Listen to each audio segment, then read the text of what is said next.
borde de la muerte, contando sus últimas palabras antes de morir. Y hemos dicho que cuando tienes la oportunidad de escuchar las últimas palabras de alguien antes de morir, no te lo pierdas.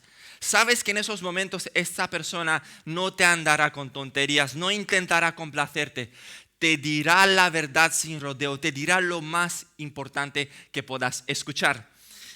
Y digo esto porque tengo la sensación de que, hermanos, y como oraba nuestra hermana Milagros, parece que gran parte de nuestro tiempo no lo dedicamos a lo que realmente importa.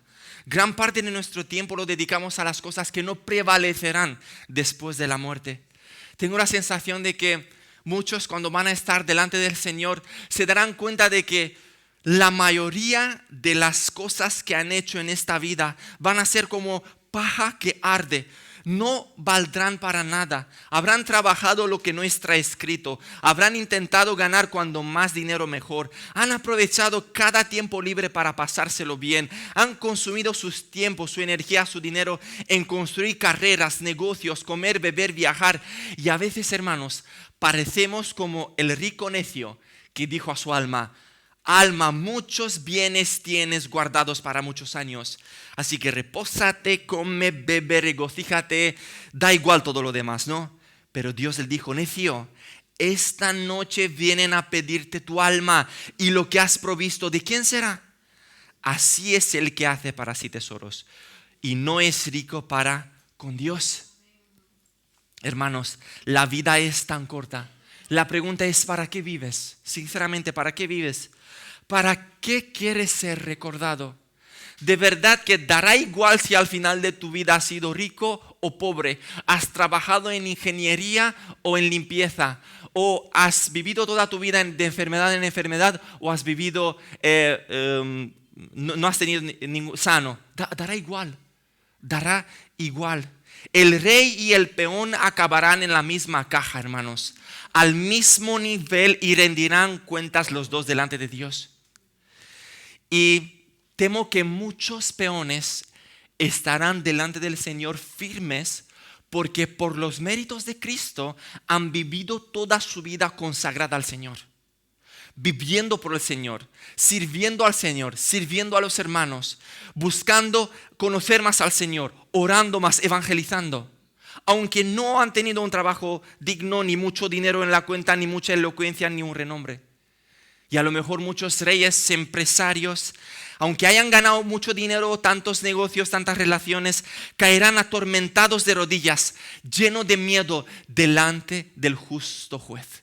Y se darán cuenta que eso no habrá servido para nada si han perdido de vista su alma, si no han alimentado su alma. Por favor, si tengas que quedarte con algo del sermón de hoy, que sea estas preguntas: ¿para qué vivo realmente? ¿Para qué consumo mi vida, mi energía, mi tiempo? ¿Es mi vida digna de los dolorosos y sufrientes sacrificios de Cristo? ¿Es digna mi vida para el sacrificio de Cristo? Si mira Dios mi vida, ¿podrá decir: bien, buen siervo y fiel? Sobre poco has sido fiel, sobre mucho te pondré, entra en el gozo de tu Señor. Sinceramente, si alguien ve tu vida, cada segundo de tu vida, puede decir: es un hombre de Dios. Es un hombre de Dios como los de antes. Es un hombre piadoso, espiritual. Si tú miras la vida de José, puedes decir que vivió y murió para el Señor, que ha sido un hombre de Dios. Charles Spurgeon lo describe: pues este había sido un hombre de fe por muchos años, y esa fe le permitió distinguirse tanto por su carácter sencillo y sincero como por su completa obediencia. Aquí estaba la canción que nos faltaba. Estaba buscando 10 minutos, estaba aquí. Le gusta el sermón, le gusta la palabra. Obediencia fiel a la voluntad del Señor, a tal grado que él y otros fueron los únicos dos que quedaron de toda la generación que salió de Egipto. Fue hallado fiel, y se ha hablado mucho de la fidelidad y se ha orado mucho de la fidelidad entre los que no tenían fe, y sobrevivió donde todos los demás murieron, erguido y lleno de vigor, Podría haber sido comparado con un árbol solitario que estira sus ramas verdosas sin haber sido tocado por el hacha que había derrumbado a sus compañeros. A estas alturas Josué estaba a punto de iniciar su nueva obra. Se había convertido en rey de Jerusalén. En vez de Moisés, de sirviente se había levantado hasta ser gobernante y ahora es destinado para conquista de la tierra prometida. Analiza su vida, hermanos, y ves que entera fue entregada al Señor. Tú ves propósito. Este hombre ha tenido con propósito, y no propósito mundano, sino espiritual. Comprometido 100% con la obra. Tú ves progreso en santificación. Ves integridad en todo lo que ha hecho. Ves que caminó con el Señor. Si ves los temas que trata antes de morir, no son nada al estilo tú vales mucho, o Dios te acepta tal y como eres, o cómo llegar a la prosperidad y plenitud interior, o cómo amarte más a ti mismo. No, para nada. Vamos a recordar los temas del sermón anterior para que veamos los temas que trató antes de su muerte. Primer tema del sermón anterior. Y vosotros habéis visto todo lo que Jehová nuestro Dios ha hecho con todas estas naciones por vuestra causa. Primera lección del sermón anterior que nos da Josué. Dice, mira, deja de mirarte a ti mismo. Deja de ser egocéntrico y mira la obra de Dios. Reconoce a Dios en ella y en cada detalle de tu vida y confía en el Señor. Confía porque lo has visto. Tú has visto la obra del Señor. Primera lección. Segunda lección. Esforzaos pues mucho en guardar y hacer todo lo que está escrito en el libro de la ley de Moisés. Segundo punto, lo que nos dice Josué, dice, si has mirado, reconocido la obra de Dios en la historia en tu vida, no te canses de mirar al Señor. Sigue mirando a Él, pero en las Santas Escrituras. Lee, profundiza y aplica estas infalibles, inerrantes, poderosas Santas Escrituras. Y no primeramente para convertirte en un teólogo, sino para convertirte en un hombre de Dios. Un hombre de Dios que no solamente lee y profundiza, sino que aplica las Santas Escrituras. Y tercero, no os mezcléis con estas naciones que han quedado con vosotros, ni hagáis mención ni juréis por el nombre de sus dioses, ni los sirváis, ni os inclinéis a ellos, mas a Jehová vuestro Dios seguiréis. Tercera lección, dice Josué, aférrate tanto al Señor, apégate tanto a Él que no haya sitio por donde entrar el pecado. Que no haya sitio para que entre la idolatría y todos los demás pecados. Aférrate tanto a Él para crecer en santificación.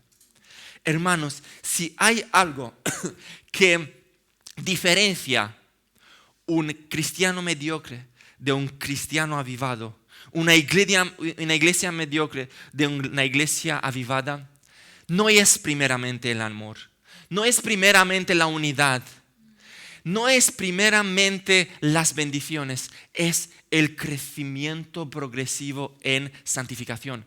Así ves que un cristiano es verdadero. Puede tener un amor, puede hablar bien, puede buscar la unidad, pero si hay unidad pero no en santificación, si hay unidad pero no en verdad, no es unidad ni es amor, hermanos.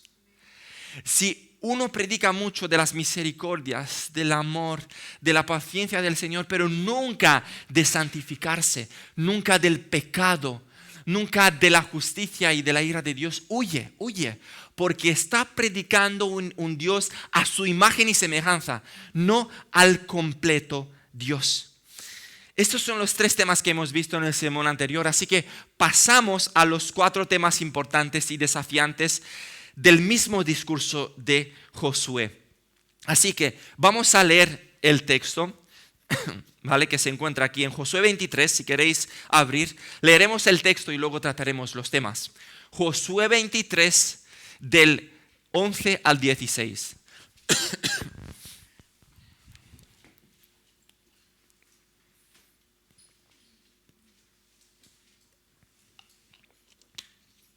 Josué 23 del 11 a 16. La palabra inspirada e inerrante de Dios dice lo siguiente: guardad pues con diligencia vuestras almas, para que améis a Jehová vuestro Dios. Porque si os apartareis y os convirtiereis a lo que resta de estas naciones que han quedado con vosotros, y si concertareis con ellas matrimonios, mezclándoos con ellas y ellas con vosotros, sabed que Jehová vuestro Dios no arrojará más a estas naciones delante de vosotros, sino que os serán por lazo, por tropiezo, por azote para vuestros costados y por espinas para vuestros ojos, hasta que perezcáis de esta buena tierra que Jehová vuestro Dios os ha dado. Y he aquí que yo estoy para entrar hoy por el camino de toda la tierra. Reconoced pues con todo vuestro corazón y con toda vuestra alma que no ha faltado una palabra de todas las palabras que Jehová vuestro Dios había dicho de vosotros. Todas os han acontecido, no ha faltado ninguna de ellas. Pero así como ha venido sobre vosotros toda palabra buena que Jehová vuestro Dios os ha dicho, también traerá Jehová sobre vosotros toda palabra mala hasta destruiros de sobre la buena tierra que Jehová vuestro Dios os ha dado, si traspasareis el pacto de Jehová vuestro Dios, que Él os ha mandado yendo y honrando a dioses ajenos e inclinándoos a ellos. Entonces la ira de Jehová se encenderá contra vosotros y pereceréis prontamente de esta buena tierra que Él os ha dado. Amén. El primer tema que encontramos aquí, en esta segunda parte, que Josué ve importante antes de morir para indicar a su pueblo es: guarda con diligencia tu alma para amar al Señor. Guarda tu alma. Hay un motivo muy importante por el cual Josué no dice guardad vuestras almas, sino guardad con diligencia, hermanos, con diligencia vuestras almas. Y hay un concepto en la teología sobre la inspiración de las Escrituras que se llama así: la inspiración verbal de las Escrituras, que dice lo siguiente: la inspiración verbal indica la intensidad de la inspiración de tal manera que esta misma inspiración se extiende a cada palabra escrita. Dios no solamente ha inspirado ideas y principios, sino cada palabra que se encuentra en la palabra. Así que cada palabra que encuentres está puesta ahí con un motivo exacto para entender mejor la intención del autor. Incluso hay autores que se mojan y dicen que incluso el orden de las palabras es inspirado por el Señor en los manuscritos originales. Y Millard Erickson en su teología sistemática afirma al respecto que cuando examinamos el uso que los escritores del Nuevo Testamento hacen del Antiguo, aparece una característica interesante. A veces encontramos señales de que consideraban cada palabra, cada sílaba, cada signo de puntuación significativo. A veces toda la argumentación se basa en un punto exacto del texto que están consultando. Por lo tanto, cuando estudiamos las Escrituras, tenemos que tener en cuenta, hermanos, cada palabra, cada punto, cada signo de exclamación, cada cosa que encontramos ahí, cada preposición, cada conector, para entender mejor lo que se nos quiere decir. Así que aquí no se nos indica acuérdate cada domingo de que tienes un alba. No, la expresión es exacta. Dice, guarda con diligencia tu alma, o sea, vigila, examina con mucha atención tu alma, evalúa las motivaciones de tu corazón. Porque puede que tu corazón quiera hacer cosas buenas para el Señor, como servir, ayudar, pero con malas motivaciones. Puede ser que tu corazón quiera servir, pero por el placer que esto genera, pero porque se siente bien. ¿Habéis escuchado personas que ayudan porque se sienten bien? Porque eso le llena. Eso es una mala motivación. No sirvas si sirves para tu propio egoísmo. A lo mejor tu corazón quiere orar en público y dices, qué extraordinario, ya de por sí pocos oran, qué bien que ore. Bueno, si oras para demostrar tus conocimientos que tienes, o para que vean lo espiritual que eres, o llevas mucho sin orar, ¿y qué van a decir los hermanos si no oras? Mejor no ores. Mejor no ores. O incluso cuando predicamos, entre muchas buenas motivaciones se pueden esconder, y muchas veces se esconden malas motivaciones, como el deseo de agradar, de hacerlo bien para que me vean bien, de hacerlo bien para que me lo digan al final. Y aunque al final te dicen, hermano, qué bien lo has hecho, y tú digas, soli deo gloria, muchas veces en el profundo de nuestro corazón se esconde, nos sentimos bien, es lo que esperábamos. Y mirad, hermanos, ¿por qué dice aquí Josué? Oye, no vigiles tu alma, vigila con diligencia tu alma. Con diligencia, no vaya a ser que incluso cuando ores, cuando prediques, cuando sirvas, lo hagas de manera egoísta. Porque como les decía a los jóvenes la semana pasada, hermanos, en esta vida espiritual no estamos de vacaciones. Si alguien se toma la vida como que está de vacaciones, de verdad, no estamos de vacaciones, estamos en una guerra, y Satanás atacará por todos los sitios, incluso en las motivaciones de nuestro corazón. Está en la iglesia, está intentando meter malas motivaciones en la oración, en la predicación. ¿Cómo no estará en mi casa? ¿Cómo no estará cuando nadie me ve? Si está aquí ahora intentando atacar. Satanás ha juntado todos sus principados, potestades, gobernadores, huestes, para atacar diariamente nuestra alma, para aniquilar nuestro alma. Nos está ofreciendo, hermanos, alternativas, oportunidades, ofertas tentadoras para hacer todo menos alimentar tu alma. De tal manera que mate nuestra alma por hambre, que se quede anímica, que no tenga alimento. Y nada más hay que ver que el 90% de nuestras actividades no son para el alma, sino para el cuerpo, para la carne, para el mundo. Así que la pregunta es, ¿cómo está tu alma? ¿Le prestas atención a tu alma? De verdad, una pregunta simple, así entre tú y yo, de corazón a corazón, ya dejando a un lado toda la teología. ¿Cómo está tu alma? ¿A qué le prestas atención? ¿La estás alimentando realmente? ¿Le estás dedicando tiempo todos los días? Tu cuerpo no pasará a la eternidad, de verdad. Tu renombre no pasará a la eternidad. Tu cuenta de YouTube, de Instagram, de Facebook no pasará a la eternidad. Tus sueños, tus planes, tus carreras no pasarán a la eternidad. Tu alma sí pasará a la eternidad. Tu alma importa, porque ahí es donde reside Dios. Es tu lugar de conexión con Dios. Es donde Dios te habla. Es lo que eres. Hermanos, nosotros no somos un cuerpo. Nosotros somos un alma y tenemos un cuerpo. No vaya a ser que le prestemos tanta atención al cuerpo, al exterior. No somos un cuerpo. Somos un alma y tenemos un cuerpo. Si podríamos ver tu alma, ¿cómo se vería? ¿Fuerte, poderosa, bien alimentada, o delgada, anímica en los huesos? ¿Cómo se vería tu alma?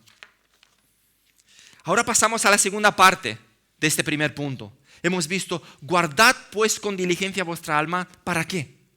Para que améis a Jehová. Ahora, ¿qué es lo que diferencia un verdadero cristiano de un falso cristiano? Porque el falso cristiano tiene casi la misma apariencia, o muchas veces la misma. Sirve, hace cosas, hace confesiones correctas, hace obras, tú le ves cantando, incluso te puede hacer una oración perfecta, o incluso te puede predicar de manera correcta. ¿Qué le diferencia al fin y al cabo? Hermanos, es la motivación de su corazón, el amor por Dios. Los dos pueden hacer cosas correctas, pero una la hace por amor a Dios y el otro por amor a sí mismo. Por eso dice aquí, guardad pues con diligencia vuestra alma. No vaya a ser que hagáis cosas por amor propio. No vaya a ser. Es más, ¿qué es lo que te hace pasar de la teoría a la práctica? De lo que sabes hacer, de lo que sabes cuando sabes qué hacer y a hacerlo. ¿Qué es lo que te ayuda? Porque Vivimos en una época donde hay mucha información, nos alimentamos de mucho, escuchamos muchos sermones, muchos devocionales, muchas canciones, y por falta de información no será. Por falta de información no será. ¿Qué es y la pregunta que más escucho es esta? ¿Por qué no pongo en práctica lo que tanto sé? ¿Por qué no me levanto ya de una vez y vivo todo lo que conozco? Sé que tengo que orar, hermano, pero ¿por qué oro tan poco? Conozco la palabra, pero ¿por qué no la pongo en práctica? Sé que tengo que evangelizar y sé muy bien los argumentos y que sé que van a perecer esas personas, pero casi no evangelizo. ¿Qué me va a mover a mí a hacer lo que sé que tengo que hacer? Hermano, el amor por Dios. Las otras cosas que tú digas, que te lo apuntes, que te pongas una alarma, que te obligues, van a dejar te van a dejar en algún momento. Pero cuando amas, eso te va a mover a la práctica. Es porque amas al Señor, eso te va a mover. Y vamos a ver dos casos de la Biblia, donde dos personas tenían buenos conocimientos los dos almacenaban mucha información, los dos sabían qué hacer, los dos tenían buena imagen delante de otros y los dos decían cosas correctas, los dos. Tú veías los dos y decías los dos son cristianos, pero solamente uno era cristiano verdadero, solamente uno hacía lo que tenía que hacer, solamente uno pasaba de la teoría a la práctica. Tenemos el primer caso en Mateo 19, donde tenemos el caso del joven rico, que se acercó al Señor con palabras correctas, buena imagen delante de otros, incluso con buenos deseos. Mirad lo que dice. ¿Qué bien haré para tener la vida eterna? Wow. O sea, tú dices, este joven que tenga estos buenos deseos, seguramente es un joven que ama al Señor, ¿no? Y el Señor le dice nuevamente lo que tiene que hacer. Otra vez, no será por falta de información, porque le dice, vale, ¿quieres saber? Perfecto. Anda, vende lo que tienes y dalo a los pobres y tendrás tesoro en el cielo. Y ven y sígueme. Oyendo el joven esta palabra, se fue triste porque tenía muchas posesiones. Pero ¿qué falta aquí? ¿Qué le faltaba al joven? Tenía todo, tenía buena imagen, era joven, tenía energía, conocía todo. ¿Qué le faltaba? El amor por el Señor. O algo más a la matiz. Tenía un amor superior por el amor del Señor. Amaba más el dinero que a Dios. Porque esto nos puede engañar, porque podemos decir, amo al Señor. La pregunta no es esa. ¿Amas al Señor por encima de todas las cosas? Esa es la pregunta. Vamos al otro ejemplo. Pablo, que dice en Filipenses 3:4. Filipenses 3, versículo 4. Aunque yo tengo también de qué confiar en la carne, si alguno piensa que tiene de confiar, yo más. Circuncidado al 8º día. Y no vamos a estudiar cada punto, pero si os ponéis esta semana a estudiar, Pablo era una máquina, era de los pocos. Esto era como 10 en todo el mundo, como Pablo. O sea, si analizáis cada uno, y es un tema de casa para la semana que viene. Circuncidado al 8º día, del linaje de Israel, de la tribu de Benjamín, no de cualquier tribu. Hebreo de hebreos, ¿vale? No convertido. En cuanto a la ley, fariseo, o sea, del grupo más estricto, más difícil de entrar ahí. En cuanto al celo, perseguidor de la iglesia. En cuanto a la justicia, que es la ley, irreprensible. Irreprensible. Y dices, si alguien va a entrar en el cielo, será este. Este es el primero que entrará en el cielo. No, me refiero a su vida anterior, ¿no? Y conocía mucho y hablaba bien y tenía buen prestigio. Pero ¿por qué pudo renunciar a todo y el otro no? ¿Por qué pudo pasar de la teoría a la práctica y hacer lo que Cristo le pide y el otro no? Porque dice el texto, pero cuántas cosas serán para mi ganancia, las he estimado como pérdida por amor de Cristo. Y ciertamente aún hoy estimo todas las cosas como pérdida por la excelencia del conocimiento de Cristo, mi Señor, por amor del cual lo he perdido todo y lo tengo todo por basura para ganar a Cristo. Este segundo amaba al Señor, estaba enamorado del Señor. Cristo era su vida y es su vida. Para él Cristo era tan hermoso que incluso las más hermosas cosas que podía ganar eran basura en comparación con Cristo. En comparación con Cristo. Esto diferencia a un verdadero cristiano de un falso cristiano. Él ama al Señor. ¿Y tú estás enamorado de Cristo? ¿O solamente lo sigues por obligación? ¿Tan hermoso ves a Cristo que dejarías todo lo que has ganado en toda esta vida por Él? ¿O si el Señor te pide perderlo todo, te costaría un montón, ya que has escalado mucho? ¿Amas tanto a Cristo que estarías dispuesto a renunciar a tu orgullo por Él? ¿Amas tanto a Cristo que estarías dispuesto a renunciar a esas prácticas inapropiadas que tanto justificas? ¿Amas tanto al Señor que estarías dispuesto a renunciar a estas palabras? Porque cuidado, hermanos, que tenemos también nosotros los cristianos unas casi palabrotas. Usamos palabras que cambiamos una letra y se parecen a palabrotas. Y no quiero dar ejemplos, pero las usamos en nuestras frustraciones. Hermanos, no porque no sean las letras en orden, no es palabrota. Es lo mismo si sale frustración, si salen nervios, si sale maldad, aunque cambie las letras. ¿Y sabéis a qué me refiero, no? Amamos tanto al Señor que estamos dispuestos a renunciar a esa vestimenta indecente. Esa que tanto justificamos con decir que no, yo no tengo intención de que los otros pequen. Yo no salgo con esa motivación. Pero a veces confundimos la motivación del corazón con las consecuencias de mi acto. El hecho de que yo no tenga motivación de provocar no significa que no provoque. Así que, hermanos, amo tanto al Señor que estoy dispuesto incluso a ponerme otro estilo de ropa. Amo tanto al Señor que estoy dispuesto a dejar esas malas motivaciones, estas malas influencias, aunque digo, mira, llevo toda la vida, es mi amigo, es mi amiga, nos vemos todos los días, es mi best friend, es mi... estás dispuesto, porque te está cambiando, porque ya no eres el mismo. Y el Señor dice, ¿me amas a mí más que a Él? Sí, Señor, te amo, pero no. Si cuando ponemos el pero es que no le amamos por encima de todas las cosas.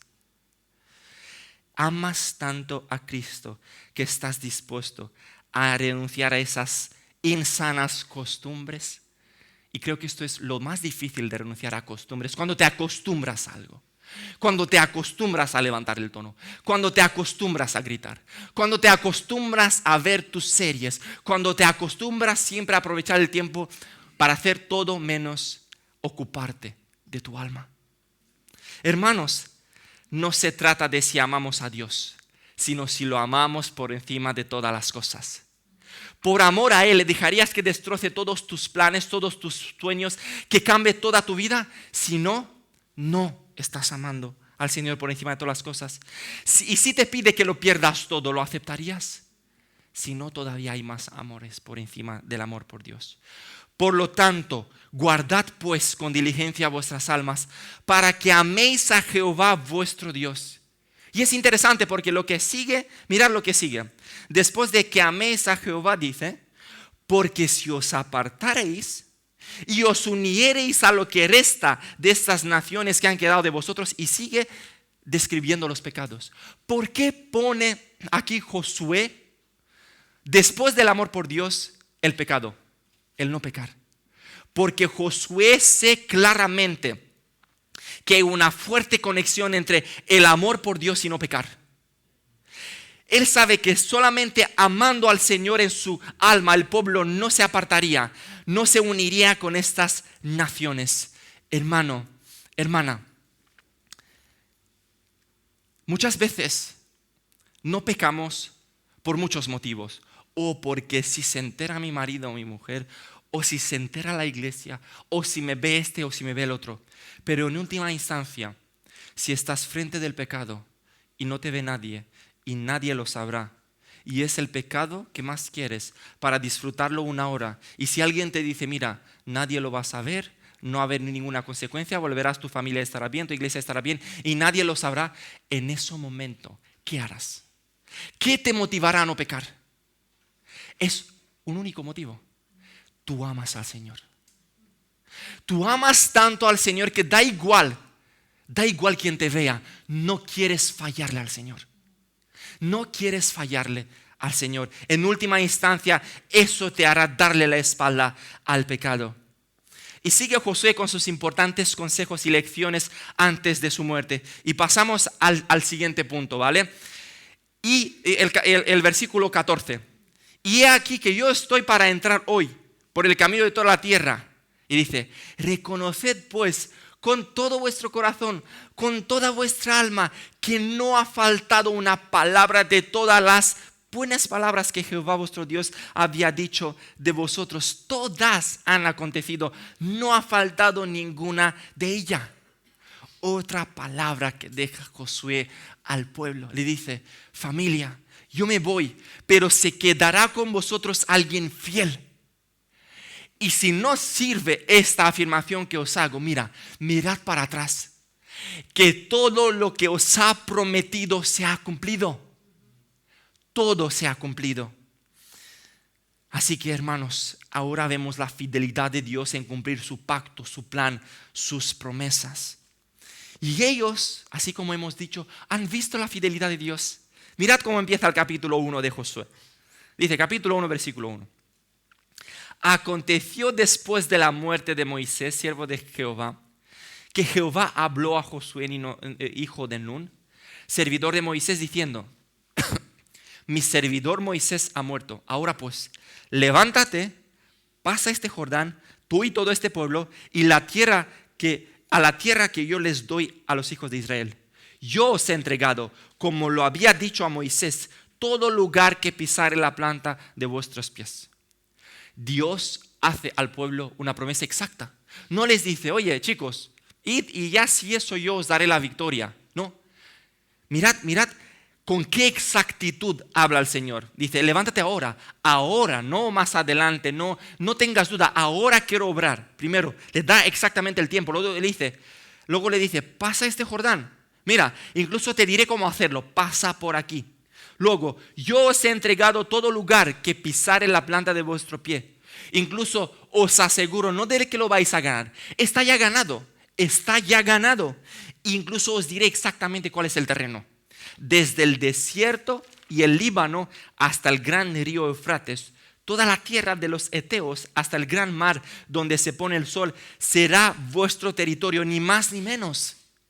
Lo único que les pide Dios. Y otra vez, inspiración verbal. Este término aquí solamente es clave para entender. Dice, solamente esfuérzate y sé valiente. ¿Para qué? Para que hagas tu plan, para que tú ganes. No, el plan está hecho, las tierras están ganadas. No, solamente esfuérzate y sé muy valiente para cuidar de hacer conforme a toda la ley que mi siervo Moisés te mandó. Versículo 7. No te apartes de ella ni a la diestra ni a la siniestra, para que seas prosperado en todas las cosas que emprendas. Qué fácil se lo pone el Señor. Dice, no, tú no hagas el plan. Yo he hecho el plan. Yo te digo exactamente qué hacer. Yo estoy contigo. Tú solamente esfuérzate en obedecerme. Solamente entra en este plan. Y si entras en este plan ya hecho, y me obedeces, mandamientos ya hecho, tendrás la victoria asegurada, porque la victoria ya está hecha. No tienes tú que vencer. Y es interesante que dice, esfuérzate. Y esto nos quita cualquier excusa cuando decimos, ya si no me voy a perder, ya si el Señor ha hecho el plan, da igual si yo me esfuerce más o menos. No. El hecho de que el Señor lo hace todo, me responsabiliza a mí de darlo todo. O mirado desde otra perspectiva, hermanos. El Dios soberano no me debe nada. Me podría haber mandado al infierno, pero dice no. Voy a dar a mi hijo por él. Voy a hacer un plan. Le voy a sostener. Le voy a indicar lo que tiene que hacer. Voy a estar con él. Y delante de este Dios soberano que no me debe nada, yo quedarme de brazos cruzados. Es que no puede ser. No cabe en la cabeza esto. Esto nos tiene que llenar de temor santo de decir, no es que no pueda hacer lo que quiera, es que no quiero. Es que no quiero hacerlo. No puede ser que este Dios que no me debe nada ha hecho tanto y yo que no dé todo, que no me esfuerce, que no lo haga con excelencia cualquier cosa que hago para Él. No puede ser. ¿Y qué actitud vemos en Josué? Después de la promesa de Dios, capítulo 1, versículo 10. Y Josué mandó a los oficiales del pueblo diciendo, pasad por en medio del campamento y mandad al pueblo diciendo, preparaos comida, porque dentro de 3 días pasaréis el Jordán para entrar a poseer la tierra que Jehová vuestro Dios os da en posesión. Así es un hombre de Dios. Confía en las palabras de Dios, en la fidelidad de Dios y manda a su pueblo también a confiar. Luego, ¿qué actitud tiene el pueblo? Entonces, versículo 16. Entonces respondieron a Josué diciendo, nosotros haremos todas las cosas que nos has mandado e iremos a donde quiera que nos mandes. Y es muy interesante, hermanos, que cuando un hombre de Dios dirige un pueblo, el pueblo se convierte en hombres de Dios. Y esta es una gran responsabilidad para los líderes, porque es muy probable que las personas que dirijas sean igual de espirituales que tú. La pregunta es, ¿cuánto de espiritual eres? ¿Qué líder eres en tu familia? ¿Qué líder eres entre tus amigos o donde Dios te ha puesto? Porque no podemos llamar a las personas a un mayor nivel si nosotros no estamos ahí. No podemos llamarlos a mayor oración si no oramos, a mayor santificación, a mayor madurez si no lo somos nosotros. Y mirad, cuando hay un hombre de Dios que dirige el pueblo se convierte en hombres de Dios, que ellos también toman el ejemplo. ¿Y qué vemos después de esta promesa de Dios? Después de la obediencia del pueblo. Y atención que es muy importante. Dios, después de decirle, levantaos, pasad el Jordán y os daré las tierras, no les deja solos. No les dice, mira, ya está, el plan está hecho, iros y nos vemos en 2 meses en la tierra prometida. No, va con ellos, les anima, les sostiene, está ahí con ellos, les recuerda incluso. Capítulo 3, versículo 8. Mirad la fidelidad de Dios. Entonces Jehová dijo a Josué, desde este día comenzaré a entregarte delante de los ojos de todo desde este día comenzaré a engrandecerte delante de los ojos de todo Israel.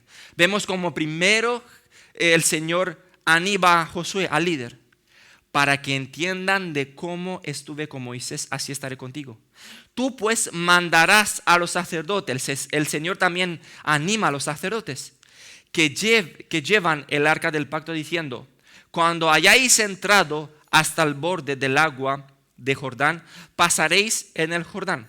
Y Josué dijo a los hijos de Israel, también el Señor anima al pueblo, acercaos y escuchad las palabras de Jehová vuestro Dios. Y añadió Josué, en esto conoceréis que el Dios viviente está en medio de vosotros y que Él echará de delante de vosotros al cananeo, al eteo, al heveo, y toda esta gente que aparece ahí, que no sé leerla. Y entonces vemos el Dios fiel. Vemos como no les deja solos. Y el Dios no nos va a dejar solo a nosotros tampoco. No nos va a dejar. ¿Y qué vemos después de todo esto? Vemos otro milagro del Señor. Otra vez cumple sus promesas como un Dios fiel que es. Mirad, capítulo 3, versículo 14. Capítulo 3, versículo 14. Y aconteció cuando partió el pueblo de sus tierras para pasar el Jordán, con los sacerdotes delante del pueblo, llevando el arca del pacto, cuando los que llevaban el arca entraron en el Jordán y los pies de los sacerdotes que llevaban el arca fueron mojados a la orilla del agua, porque el Jordán suele desbordarse por todas sus orillas todo el tiempo de la siega. Versículo 16. Las aguas que venían de arriba se detuvieron como en un montón bien lejos de la ciudad de Adán, que está al lado de Zaretán.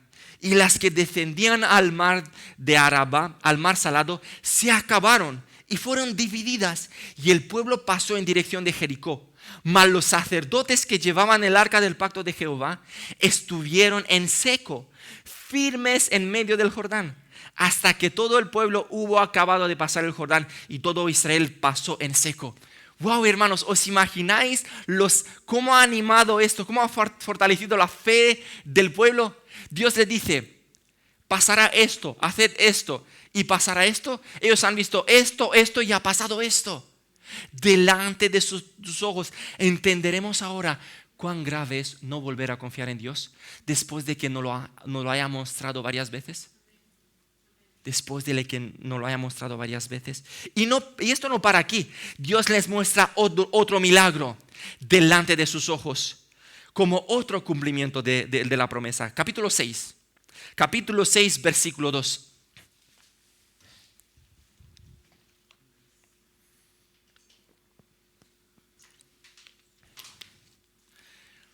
Capítulo 6, versículo 2. Mas Jehová dijo a Josué, mira, yo he entregado en tu mano a Jericó y a su rey, con sus varones de guerra. Rodearéis pues la ciudad, todos los hombres de guerra, yendo alrededor de la ciudad una vez. Y esto haréis durante 6 días. ¿Y qué es lo que pasó? Versículo 20. Entonces el pueblo gritó y los sacerdotes tocaron las bocinas. Y aconteció que cuando el pueblo hubo oído el sonido de la bocina, gritó con gran vocerío y el muro se derrumbó. El pueblo salió luego a la ciudad, cada uno derecho hacia adelante, y la tomaron. Y ahora entendemos por qué dice con tantas ganas, con tanto peso Josué, oye, reconoced bien con todo vuestro corazón y con toda vuestra alma que no ha faltado una palabra, ni una ha faltado. Todo lo que Dios os ha dicho se ha cumplido. Lo habéis visto claramente con vuestros ojos. Dios ha hecho el plan, nos lo ha puesto en detalle, ha venido con nosotros, ha cumplido todo. ¿Qué más queréis para reconocerlo? ¿Qué más queréis para alabarlo? ¿Qué más queréis para seguirlo? ¿Qué más queréis para compartir con los demás las grandes obras que Dios ha hecho? ¿Qué más queréis? Hermanos, nuestra fe en Dios, en su fidelidad, no es ciega. Dios no dice, cree y no investigues, cree y no compruebes. No, Dios mismo dice, mira todo lo que he hecho con Israel. Mira todo lo que he hecho por Josué para mi gloria. Igual que he sido fiel en cumplir estas promesas, igual seré fiel en cumplir estas palabras. Estas palabras, ni una falla, hermanos, ni una coma, ni una letra, todo es lo que Dios ha querido y se cumplirá. Y hermanos, si esto se cumple a pie de la letra, todas las promesas de aquí para ti se cumplirán. Si el Señor ha dicho que te sostendrá, te sostendrá. Si Dios ha dicho que será tu consuelo cuando pases por dificultad, lo será. Si Dios ha dicho aquí que Él será mejor que el pecado, mejor que tu carrera, mejor que tus planes, es verdad. Es verdad, lo hemos visto, lo veremos y lo seguiremos viendo, porque Dios ha sido, es y lo será fiel, hermanos. Lo será fiel. Así que pasamos al tercer punto, hermanos. Hemos visto, guardad con diligencia vuestras almas para amar a Dios. Segundo, hemos visto la fidelidad de Dios en cumplir su pacto, su plan, sus promesas. Y ahora pasaremos al tercer punto. La justicia de Dios en disciplinar también. Por toda la fidelidad demostrada con nosotros, hermanos, por toda, es más que justificada la siguiente realidad. La siguiente realidad es más que justificada. Pero así como ha venido sobre nosotros toda palabra buena que Jehová vuestro Dios había dicho, también traerá Jehová sobre vosotros toda palabra mala, hasta destruiros de sobre la buena tierra que Jehová vuestro Dios os ha dado, si traspasareis el pacto de Jehová vuestro Dios que Él os ha mandado, yendo y honrando a dioses ajenos e inclinándoos a ellos. Hermanos, ¿qué tal si digo que Dios es fiel en cumplir sus promesas, aunque nosotros no las cumplamos, en amarnos, aunque nosotros no lo amemos del todo, pero Él también es fiel en disciplinarnos? Es correcto. Él es también fiel en disciplinar. Muchas veces pensamos en la fidelidad de Dios como solamente algo que nos beneficia. Sí, yo he pecado, pero el Señor será fiel y perdonará. Sí, yo no soy fiel, pero Él será fiel y Él me sostendrá. Sí, pero Él será fiel también en disciplinarnos. Él será fiel en corregirnos también. Es parte de su fidelidad. Dice Josué, ¿pensabais que Dios es fiel solamente para bendeciros y ayudaros? No. Él es fiel también para disciplinarnos. Tal y como se cumplieron las buenas palabras, se cumplirán las malas. Así que cuidado, con reverencia delante de Él. Porque el sinónimo de la fidelidad de Dios en disciplinarnos es la justicia de Dios. Él es fiel y significa que Él es justo. Y lo veremos aquí. En Nehemías 9 hay un término que en hebreo es lo mismo. Mirad, en Nehemías 9. Dios hace un pacto con el pueblo.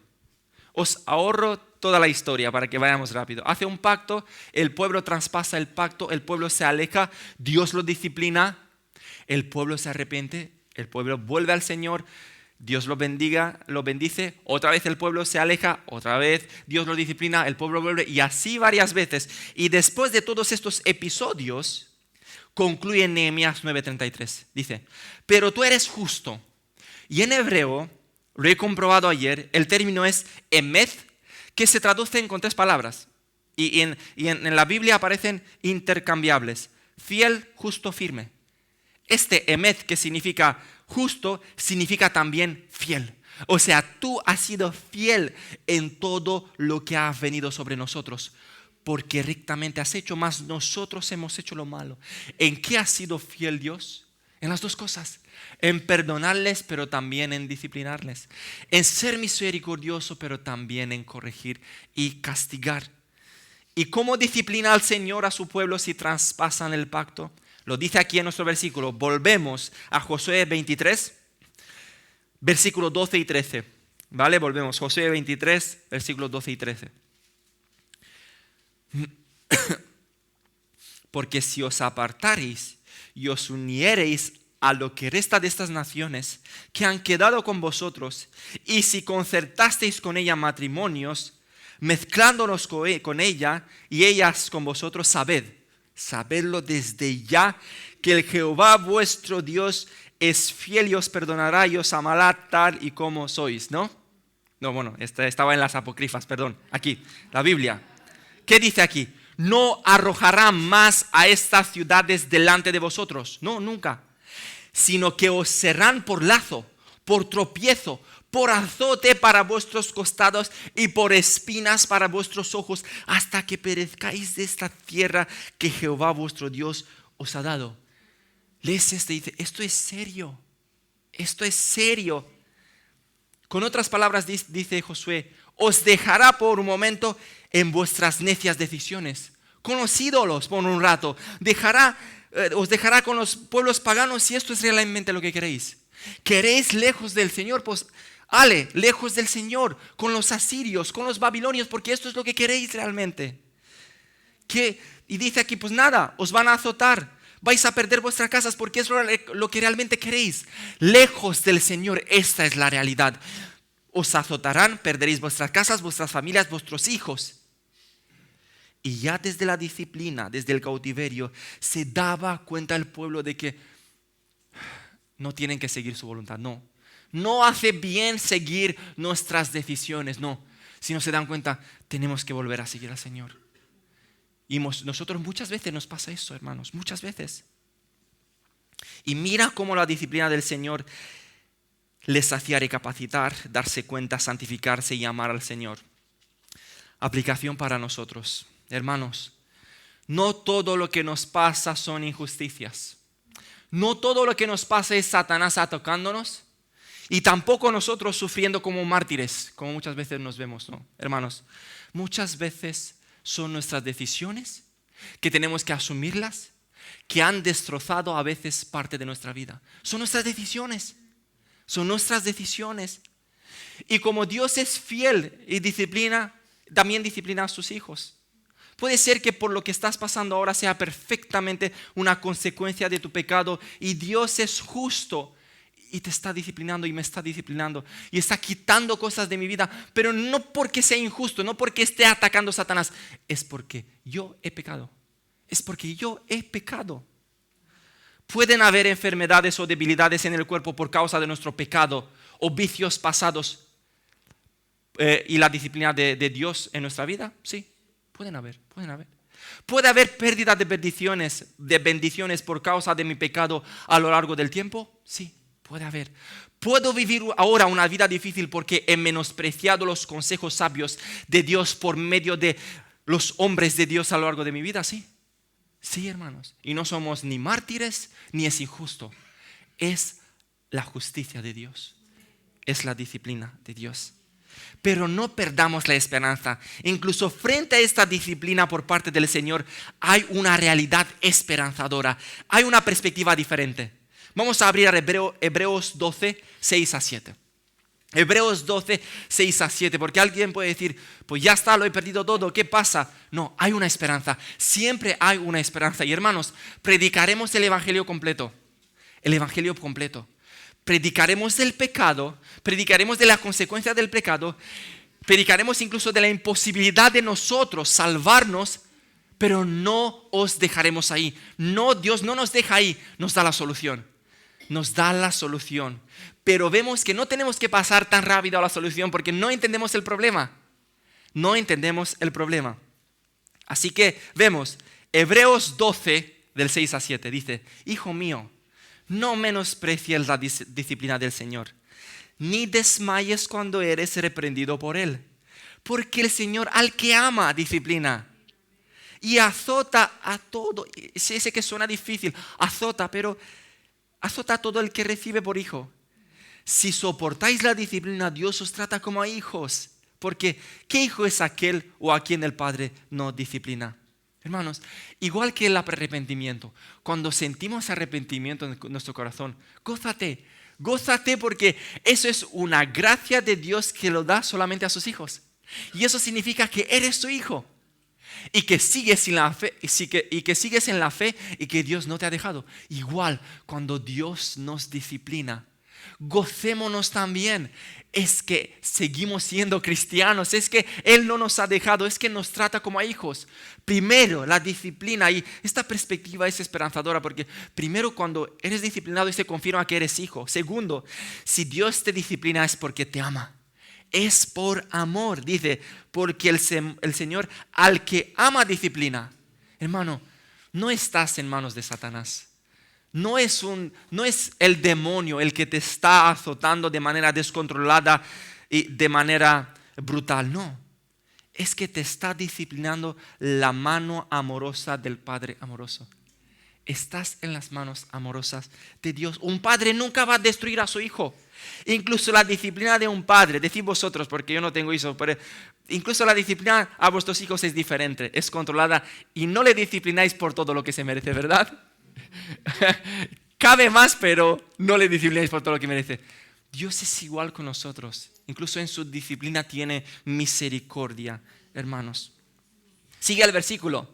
Por otra parte, tuvimos a nuestros padres terrenales que nos disciplinan y lo venerábamos. ¿Por qué no obedecemos mucho mejor al Padre de los Espíritus y viviremos?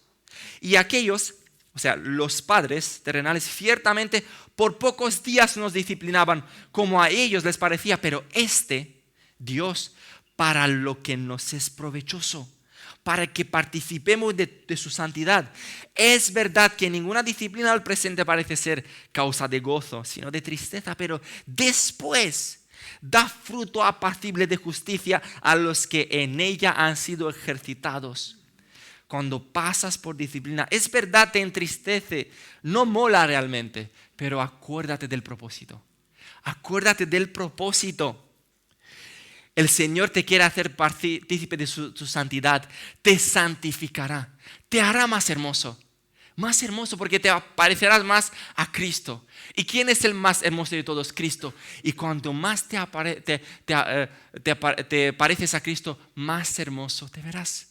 Entonces, hay propósito también. Y hermanos, os hago un spoiler. ¿Sabéis qué es el spoiler? El año que viene pasaremos por disciplina. seguiremos siendo moldeados por el Señor. Él cogerá el cincel, el martillo. Sí, amén, amén, pero esperaros que viene otra también, ¿eh? Esto suena bonito. Mira qué bonito, qué poético lo he puesto aquí. Dice, cogerá el cincel y el martillo y empezará a esculpir su obra de arte. Pero me falta otra parte. Dolerá, hermanos. Dolerá, será difícil. No será cómodo. Y gritaremos, Señor, déjame. Y Él te dirá, pero ¿quieres que haga una obra de arte o te dejo así feo como un trozo de madera que eres? ¿Quieres que haga Sí, Señor, pero duele. Vale, pues te dejaré así sin terminar. No, Señor, tampoco. Entonces déjame hacer la obra de arte contigo. Así nos pareceremos nosotros. Este va a ser el paisaje muchas veces y recordarlo, porque muchas veces nos vamos a ver así. Sí, Señor, quiero, pero me diré, pero no, pero sí. Entonces vamos a dejar al Señor que acabe la obra de arte que ha empezado. Y es obra de arte no por nosotros, sino porque Él está poniendo sus manos. Y donde Él pone sus manos, ahí es arte, hermanos. Pero hay otra realidad. Hay personas que nunca han sido disciplinadas por el Señor y se preguntan, pero ¿qué está diciendo Benny? Si yo vivo mi vida como quiera y me va bien y no siento ni remordimiento, ni disciplina, ni nada, ¿de qué estás hablando, Benny? En este caso, tristemente, nos queda la otra parte del versículo y quiero que lo pienses muy bien. Pero si se os deja sin disciplina, de la cual todos han sido partícipes, entonces sois bastardos y no hijos. Yo no me alegraría si Dios no me disciplina, no me alegraría. Porque quiere decir que no soy hijo. Hermanos, mirad una frase para apuntarla y pensarlo. Mejor la disciplina presente, amorosa, limitada de Dios en la tierra que el castigo futuro, eterno, devastador de Dios en el infierno.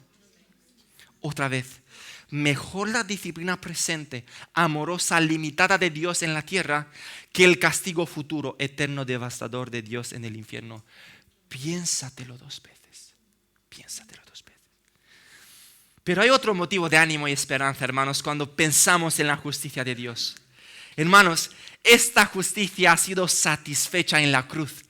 Ya ha sido satisfecha. Ya está con esta justicia. Ya ha sido satisfecha. Y dice, 2 de Corintios 5:21. 2 de Corintios 5:21. Al que no conoció pecado, por nosotros lo hizo pecado. Una parte. Y la otra parte. Para que nosotros fuésemos hechos justicia en Él. ¿Qué vemos aquí? Por una parte, la justicia de Dios sobre Cristo y la otra, la justicia de Dios sobre nosotros. Hermanos, nosotros habíamos pecado y hemos pecado. Dios es justo y la justicia pide justicia. El único camino que ves aquí cuando dices, hemos pecado, Dios es justo, Dios no se puede negar a sí mismo, la justicia pide justicia, es que nosotros vamos a sufrir la justicia. Y esta es la misma, estamos tú y yo en la misma situación de Apocalipsis 4. Estábamos aquí, en este punto. Apocalipsis 4, versículo 1. Y vi en la mano derecha del que estaba sentado en el trono un libro escrito por dentro y por fuera, sellado con 7 sellos. Y esos 7 sellos, si lo miráis más adelante, no es nada más ni nada menos que el castigo justo sobre la humanidad. Es su justicia.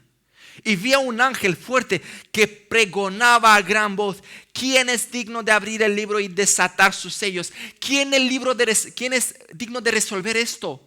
¿Quién es digno de satisfacer esta justicia que pronto caerá sobre la humanidad? Alguien es digno. Y ninguno, ni en el cielo, ni en la tierra, ni debajo de la tierra, podía abrir el libro y aún mirarlo. Y lloraba yo mucho porque no se había hallado a ningún digno de abrir ese libro, ni de leerlo, ni de mirarlo. Esta era nuestra situación. Esta. Y tenemos que enfatizar más esa situación, porque a veces cuando hablamos de Cristo y no entendemos lo que nos esperábamos, a veces nos acostumbramos de escuchar tanto hablar de Cristo. Pero cuando entiendes que no había solución ni en nosotros, ni en nuestros alrededor, entiendes que si no ha sido por la decisión soberana del Cordero, todos vamos para el infierno, todos. Pero ese Cordero no tenía por qué hacerlo. Además éramos enemigos del Cordero. Dime tú, ¿cómo se soluciona esto? ¿Cómo se soluciona esto?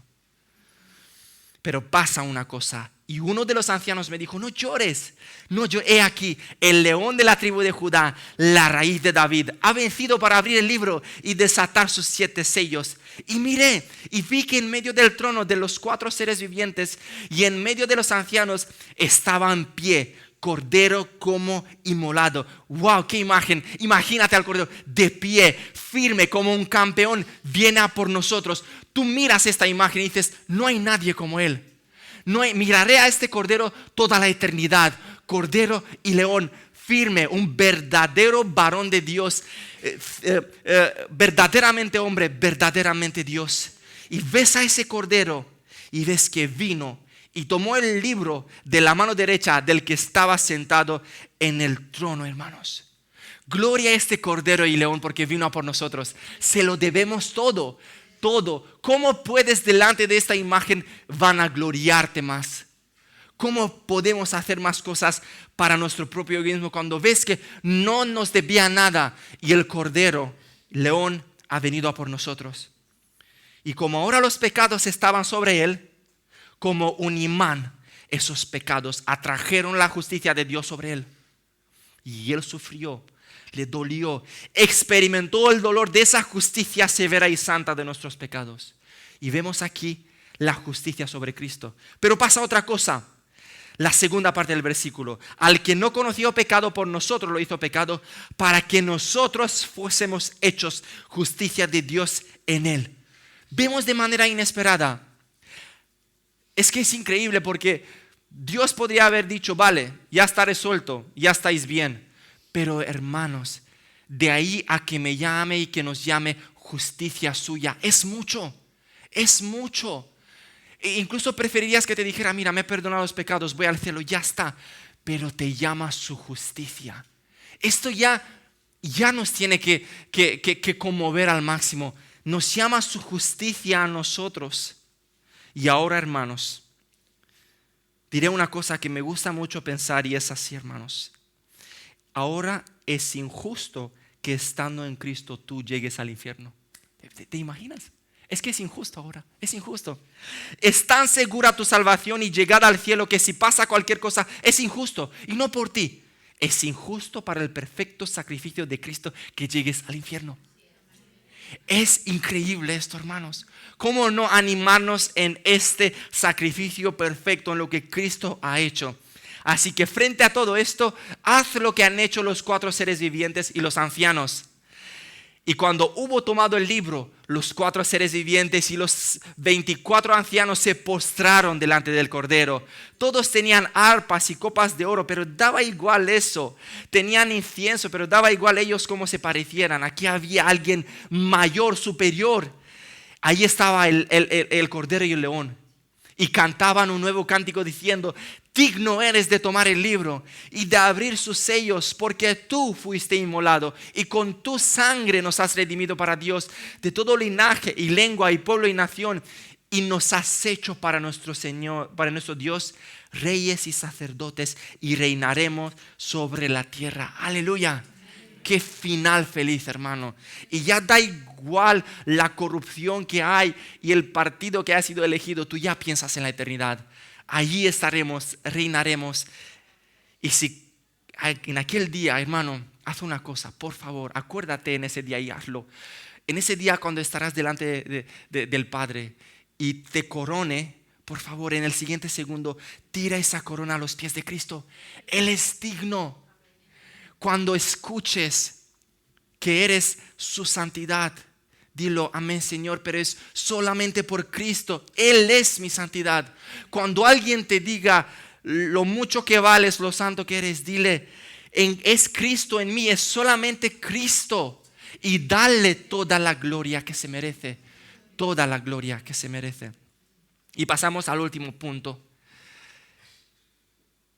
La ira de Dios en castigar. Versículos 12, 13 y 15. Por último, Josué considera importante tratar el tema de la ira de Dios también. Y vemos como Josué es un hombre de Dios equilibrado. Un predicador equilibrado. Un líder equilibrado. Vemos cómo trata no solamente reconocer las grandes obras de Dios, la importancia del estudio de las Escrituras, el amor por Dios y la fidelidad de Dios, pero también trata la justicia de Dios, la disciplina de Dios, la ira de Dios. Y dice el versículo 15, pero así como ha venido sobre vosotros toda palabra buena que Jehová vuestro Dios os había dicho, también traerá Jehová sobre vosotros toda palabra mala, hasta destruiros de sobre la buena tierra que Jehová vuestro Dios os ha dado, si traspasareis el pacto de Jehová vuestro Dios, que Él os ha mandado, yendo y honrando a dioses ajenos e inclinándoos a ellos. Entonces la ira de Jehová se encenderá contra vosotros y pereceréis prontamente de esta buena tierra que Él os ha dado. Hermanos, la ira de Dios es un atributo de Dios, con lo cual tenemos que predicarlo. No solamente tenemos que predicar su amor, su misericordia, su fidelidad, su paciencia, su gracia. Si no predicamos todos los atributos de Dios, pecamos de idolatría. Es que predicamos un ídolo y no a Dios. Y me temo que la idolatría es uno de los mayores pecados que viene en la Biblia, porque golpea frontalmente al mayor mandato: y amarás a Jehová tu Dios de todo tu corazón, de toda tu alma, con todas tus fuerzas. Segundo, la ira de Dios también es un atributo lógico y necesario, hermanos, de un Dios justo y santo. Imaginaros un Dios que nunca se ira, nunca juzga, nunca hace justicia en este universo. No quieres pertenecer a ese universo. Va a ser un caos. Sería injusto, vivirías frustrado. Ya de por sí cuando ves más política, más te das cuenta de lo corruptos que son y de lo corruptos que podemos llegar nosotros también a hacerlo. O sea, tú ves la corrupción y dices: Señor, me queda una sola esperanza y estoy firme. En el cielo no habrá corrupción. En el cielo nadie amnistiará a nadie. En el cielo no habrá ninguna injusticia. En el cielo nadie comprará a nadie. Y por lo menos descanso en eso. Pero si Dios no se aira, no juzga, no quieres ir a ese cielo si hay corrupción e injusticia. Es más, vemos en el texto que la ira de Dios no es una reacción espontánea, irracional, descontrolada, sino tiene un motivo. Si traspasareis el pacto de Jehová vuestro Dios, que Él os ha mandado, yendo y honrando a dioses ajenos e inclinándose a ellos, entonces no antes, entonces la ira de Jehová se encenderá contra vosotros. Esto la hace entendible y justificada, hermanos. Esto lo hace entendible. Es lo más normal del mundo, incluso en la mente de un impío, entender que actos inapropiados llevan a la ira de la persona afectada. Pero lo que le será imposible de entender a un impío, y muchas veces nos es difícil entender a nosotros, es la intensidad de esa ira. La intensidad de esta ira. ¿Veis? La intensidad de la ira de Dios no se compara con la gravedad del acto hecho. No se compara. Ya que poner una zancadilla a un amigo no resulta en ningún delito, pero poner una zancadilla al presidente de cualquier país resulta en un gran delito, siendo el mismo acto que dirías nada grave. La intensidad de la ira de Dios tampoco se compara con la percepción de mi moralidad. No porque yo me vea mejor o peor, Dios se ira más o menos, o su ira es limitada. Tampoco se contrarresta con un cúmulo de buenas obras a lo largo de mi vida, diciendo que mira, sí que he hecho estas cosas malas, pero también he hecho cosas buenas. Entonces, 97 menos 97 igual 0. 0 ira. No, tampoco es así. La ira de Dios tampoco se contrarresta con su bondad en el sentido de si Dios es bueno no puede airarse. No, tampoco. Realmente la intensidad de la ira de Dios es dada nada más y nada menos solamente por su carácter. Solamente por su carácter. Dios es incomparablemente santo, eterno, perfecto y absolutamente distinto. Sé que es una paradoja, pero me gustaría elevarlo al nivel infinito. Es distinto de nosotros. Por lo tanto, la ira provocada por un pecado que ofende a Dios, da igual que lo nombres pequeño pecado o que te veas moral, ese pecado a un Dios infinito, esa ira es infinita. Ese pecado que ofende a un Dios infinito provoca una ira infinita, sin límite, es indescriptible, es devastadora, es absoluta. no por mi moralidad, no por mi pecado, sino por el Dios que es infinito, y yo ofendo a Dios. Y la teología sistemática define la ira de Dios como un aborrecimiento intenso hacia todo pecado.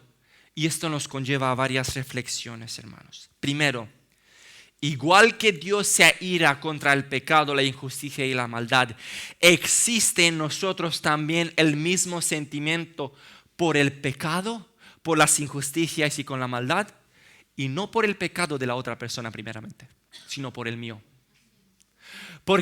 Y no digo que sea un sentimiento por buscar mi justicia tampoco, sino por buscar la justicia y la justicia del otro. ¿Hay el mismo sentimiento? ¿Odio yo intensamente el pecado en mi vida? Segundo, si soy tan consciente que Dios odia intensamente todo tipo de pecado, ¿estoy yo pecando de manera superficial, de manera fácil, jugando con el pecado? Hermanos, ese pecado con el que estoy jugando provoca una ira intensa de Dios, porque Dios se ira intensamente con todo pecado. No solamente con los pecados de unos, con todo pecado. Y la ira de Dios permanece sobre toda la persona que practica el pecado, e incluso los que no practican el pecado de manera frecuente soportan las consecuencias del pecado. Entonces, cuando sabemos esta ira de Dios intensa por el pecado, yo no tengo nada que ver con ese pecado. Yo no tengo que jugar con ese pecado. Tercero, cuando pensamos en la ira de Dios, tenemos que ver también la paciencia de Dios. Salmo 103 dice, 103 con 8. Misericordioso y clemente es Jehová, lento para la ira y grande en misericordia. No contenderá para siempre, ni para siempre guardará el enojo. No ha hecho con nosotros, hermanos, conforme a nuestras iniquidades, ni nos ha pagado conforme a nuestros pecados. Aún airándose tiene paciencia, incluso detiene su ira para que muchos vengan a la fe. Aún en su ira tiene misericordia. Y por último, hermanos, nosotros podemos decir esto: no nos ha hecho conforme a nuestras iniquidades, ni nos ha pagado conforme a nuestros pecados. Pero hay alguien que no puede decir esto. Hay alguien que sufrió toda la ira de Dios, sin retención, sin paciencia, sin misericordia, sin consolación, y además no en su sitio, sino en el nuestro. Otra vez, no podemos olvidarnos de nuestro Señor y Salvador y sufriente Salvador Jesucristo. Nada tiene sentido sin Él, nada. Nosotros podemos decir: Señor no nos ha hecho conforme a nuestros pecados, pero al Señor sí le ha hecho conforme a los pecados que cargaba encima. Ahí no ha habido paciencia, ahí no ha habido retención, ahí no ha habido misericordia, hermanos. Y ahí vemos injusticia y justicia a la vez. Injusticia si miramos el carácter inmaculado de Cristo, pero justicia si miramos que cargaba con nuestros pecados. Nuestro ha sido pecado, pero suyo el sufrimiento. Él tomó toda la copa de la ira de Dios sin ninguna gota de misericordia, para que nosotros hoy tomáramos toda la copa de la misericordia sin ninguna gota de ira, hermanos, sin ninguna. Y ahora solamente podemos decir, proclamar, gozarnos en esta realidad. Ahora pues, ninguna condenación hay, ninguna ira, ningún castigo para los que están en Cristo. Y cuidado, por si alguien se está tomando de manera superficial el estar en Cristo da igual su vida. No, aquí Pablo lo ha pensado y dice: para los que no andan conforme a la carne, sino conforme al Espíritu. Estos son los que están en Cristo, porque el estado posicional en Cristo nos tiene que llevar a una vida práctica que se parezca a Cristo. Si estamos en Cristo de manera si estamos en Cristo santificados 100%, eso se tiene que ver en nuestra vida en una santificación progresiva. Y esa santificación progresiva demuestra que estamos en Cristo y confirma que no hay castigo para nosotros. La pregunta es: ¿estamos a fin de año ¿Hay cambio en mi vida y en tu vida del año pasado, el 31, o desde hace 2 años? ¿Somos más santificados, más paciencia, más amor, más consagrados al Señor? Porque esto demuestra que estamos en Cristo. Esto demuestra, hermanos. Ahora, hermanos, concretando, Josué tiene estos deseos. Y Dios, por medio de Josué, tiene estos deseos para nosotros el siguiente año. Y repasamos los puntos. En este nuevo año vamos a dejar de mirarnos a nosotros mismos. No seamos egocéntricos, sino vamos a mirar más la obra de Dios. Reconocer a Dios en cada detalle de nuestra vida y confiar en Él este año que viene. Segundo, en este 2024 vamos a comprometernos con estudiar más la palabra, con profundizar más la palabra. Tercer consejo, en este 2024 vamos a aferrarnos más al Señor, de tal manera que no vaya a entrar ningún pecado, y aferrados al Señor crezcamos en santificación. Vamos a no vivir vidas mediocres, hermanos, en este 2024. Vamos a ser hombres y mujeres del Señor, verdaderos, espirituales. Cuarto consejo, vamos a guardar nuestra alma para amar al Señor. Que luchemos para que cada acción sea por esa motivación del amor por Cristo. Quinto consejo, vamos a acordarnos, celebrar y descansar en la fidelidad de Dios y no olvidarnos que Dios es fiel tanto para perdonar como para disciplinar. Y por último, acordarnos también de lo mucho que odia Dios el pecado para apartarnos de cualquier patrón de pecado, cualquier patrón de pecado. Y en todo y en todos, hermanos, sea glorificado el nombre de nuestro Señor, que por su poderosa obra estamos aquí después de 15, 20, 30, 60 años en la fe y Él nos ha sostenido. Gloria a Él y de paso os digo feliz año nuevo, hermanos. Amén. Vamos a ponernos de pie y vamos a acabar con la última canción que dice: en ti esperaré.